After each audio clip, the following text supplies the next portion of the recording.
त्र्यंबकेश्वर ज्योतिर्लिंग कहाँ है?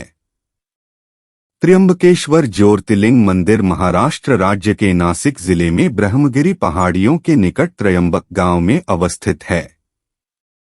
यह भगवान शिव के द्वादश ज्योतिर्लिंग में शामिल एक ज्योतिर्लिंग है।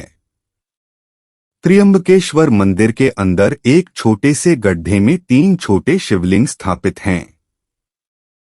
माना जाता है कि इन तीनों शिवलिंग में त्रिदेवों ब्रह्मा, विष्णु और महेश तीनों का वास है। शिवपुराण में त्र्यंबकेश्वर स्थान का वर्णन कुछ इस प्रकार मिलता है कि ब्रह्मगिरी पर्वत के ऊपर जाने के लिए 700 सीढ़ियां हैं। इन 7 सीढ़ियों पर चढ़कर रामकुंड और लक्ष्मण कुंड मिलते हैं और पर्वत के शिखर पर पहुंचकर गोमुख से निकलती हुई गौतमी, जिसे हम गोदावरी भी कहते हैं, के दर्शन होते हैं। त्र्यंबकेश्वर ज्योतिर्लिंग की उत्पत्ति कैसे हुई?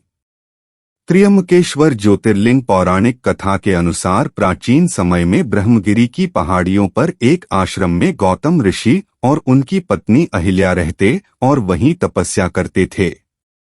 वहां रहने वाले लगभग सब ऋषि उनसे ईर्ष्या किया करते थे और बात बात पर नीचा दिखाने और परेशान करने के प्रयासों में जुटे रहते थे। एक बार सभी ऋषि मुनियों ने धोखा करके गौतम ऋषि पर गौहत्या का आरोप लगा दिया। जब गौतम ऋषि ने गौहत्या के दोष से मुक्ति पाने के लिए हल मांगा तो सभी ऋषियों ने गौहत्या के पाप का प्रायश्चित करने के लिए गंगा नदी को ब्रह्मगिरी की पहाड़ियों पर लाने के लिए कहा। गंगा मां को प्रसन्न करने के लिए गौतम ऋषि ने शिवलिंग की स्थापना कर पूजा अर्चना करनी आरंभ कर दी। गौतम ऋषि की तपस्या से भगवान शंकर और देवी पार्वती अत्यंत प्रसन्न हुए और वहां प्रकट हो गए। जब शिवजी ने उनसे वरदान मांगने के लिए कहा तो उन्होंने वरदान स्वरूप गंगा मां को इस स्थान पर लाने के लिए कहा। इस पर देवी गंगा ने यह प्रार्थना की और कहा कि मैं इस स्थान पर तभी निवास कर सकती हूं जब मुझे अपनी जटाओं में धारण करने वाले भगवान शिव भी यहां वास करें। गंगा में कहने पर ही भगवान शिव ने वहां वास करने का निर्णय लिया और के रूप में स्थापित हो गए।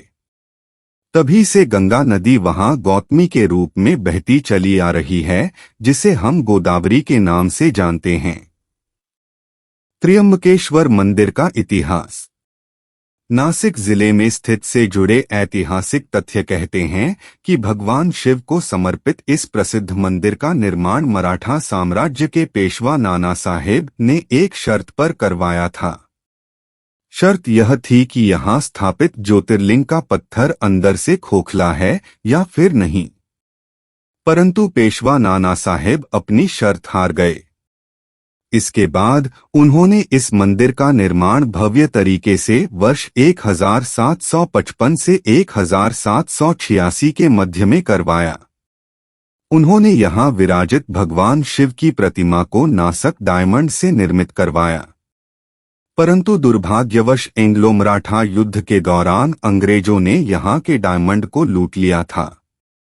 त्र्यंबकेश्वर मंदिर की स्थापत्य कला।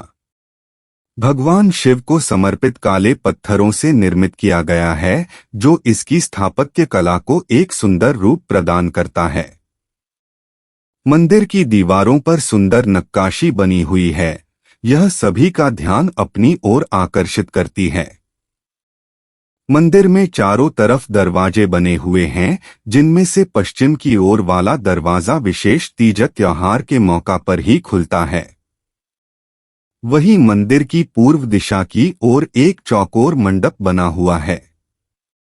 बताते चलें कि इसके पास 3 पर्वत हैं, नीलगिरी, ब्रह्मगिरी और गंगाद्वार पर्वत। ब्रह्मगिरी भगवान शिव को समर्पित है। नीलगिरी पर्वत पर गुरु दत्तात्रेय और नीलांबिका देवी का मंदिर मौजूद है। वहीं गंगाद्वार पर गंगा मंदिर अवस्थित है। त्र्यंबकेश्वर से कौन सी नदी का उद्गम स्थल है? से गंगा नदी, जिन्हें गौतमी या गोदावरी कहा जाता है, का उद्गम स्थल है। पौराणिक मान्यताएं कहती हैं कि गौतम ऋषि द्वारा यहाँ पर गंगा नदी को घोर तप कर लाया गया था, जिन्हें यहाँ गोदावरी के नाम से जाना गया। भगवान शिव को त्र्यंबकेश्वर क्यों कहते हैं? भगवान शिव को त्र्यंबकेश्वर इसलिए कहा जाता है क्योंकि वे त्रिदेवों ब्रह्मा, विष्णु और महेश के प्रतीक माने जाते हैं। त्र्यंबकेश्वर मंदिर जहां पर स्थित है, वहां 3 छोटे शिवलिंग स्थापित हैं जो त्रिदेवों का प्रतिनिधित्व करते हैं। त्र्यंबकेश्वर मंदिर क्यों प्रसिद्ध है? त्र्यंबकेश्वर मंदिर के प्रसिद्ध होने का सबसे प्रमुख कारण है कि यहां स्थापित शिव के 12 ज्योतिर्लिंग में से एक है। इस मंदिर में स्थापित ज्योतिर्लिंग में त्रिदेवों का वास माना जाता है। जो भी यहां दर्शन करता है उसे तीनों देवों ब्रह्मा, विष्णु और महेश के दर्शन स्वतः ही हो जाते हैं। अपनी सुंदर वास्तुकला के लिए भी स्थान लोकप्रिय है क्योंकि भगवान शिव की हीरों से जड़ी प्रतिमा, दीवारों पर बनी सुंदर नक्काशी, काले और विशाल पत्थर सभी के आकर्षण का केंद्र बना हुआ है। इस मंदिर के साथ ही भारत के कुल 12 जगहों में भगवान शिव शंकर ने दर्शन दिए थे और इन सभी 12 जगह में ज्योतिर्लिंग की स्थापना की गई है। नासिक त्र्यंबकेश्वर ज्योतिर्लिंग के पीछे प्रचलित कथा के अनुसार पूर्वकाल की बात है। गौतम नाम से विख्यात एक श्रेष्ठ ऋषि अपने परम धार्मिक पत्नी अहिल्या के साथ निवास करते थे। दक्षिण दिशा में जो ब्रह्मगिरी है, वहीं उन्होंने 10,000 वर्षों तक तपस्या किया था। एक समय वहां 100 वर्षों तक बड़ा भयानक अकाल हो गया और वहां रहने वाले सभी लोग कई प्रकार के दुखों से घिर गए। इस आसपास के भूतल पर बूंद भर पानी नहीं था, यहाँ तक कि पशु पक्षी के लिए भी पानी नहीं था। उसी समय वहां रहने वाले सभी प्राणी, जीव जंतु और मनुष्य भी वहां से 10 दिशाओं को चले गए। इस प्रकार सभी को वहां से जाता देख गौतम ऋषि बड़े चिंतित हो गए तथा 6 महीने तक तप करके वरुण देव को प्रसन्न किया। वरुण देव ने प्रकट होकर मुनि से वर मांगने के लिए कहा। ऋषि ने भगवान से कहा, वर्षों से जल की प्यासी इस भूमि पर वर्षा करने की कृपा करें महाराज। वरुण देव ने कहा, देवताओं के विधान के विरुद्ध में वर्षा नहीं कर सकता, किंतु मैं तुम्हारी तपस्या से प्रसन्न हुआ हूँ। मैं तुम्हारी इच्छा के अनुसार तुम्हें सदा अक्षय रहने वाला जल देता हूँ। इसके लिए सर्वप्रथम तुम एक गड्ढा तैयार कर लो। वरुण देव ने कहा। वैसा ही गौतम ऋषि ने किया। एक हाथ का गड्ढा खोदा और वरुण देव ने उसे दिव्य जल द्वारा भर दिया। परोपकार से सुशोभित होने वाले मुनि श्रेष्ठ गौतम से वरुण देव ने कहा, हे महामुनि, कभी ना छीन होने वाला यह जल तुम्हारे लिए तीर्थरूप होगा और पृथ्वी पर यह तुम्हारे नाम से ही विख्यात होगा। यहाँ किए हुए दान, भोग, देव पूजन तथा पितरों का श्राद्ध सभी अक्षय होंगे। ऐसा कहकर वरुण देव गौतम मुनि से दूर चले गए और अंतर्ध्यान हो गए। उस जलधारा से दूसरों का उपकार करके महर्षि गौतम को भी बड़ा सुख मिलने लगा।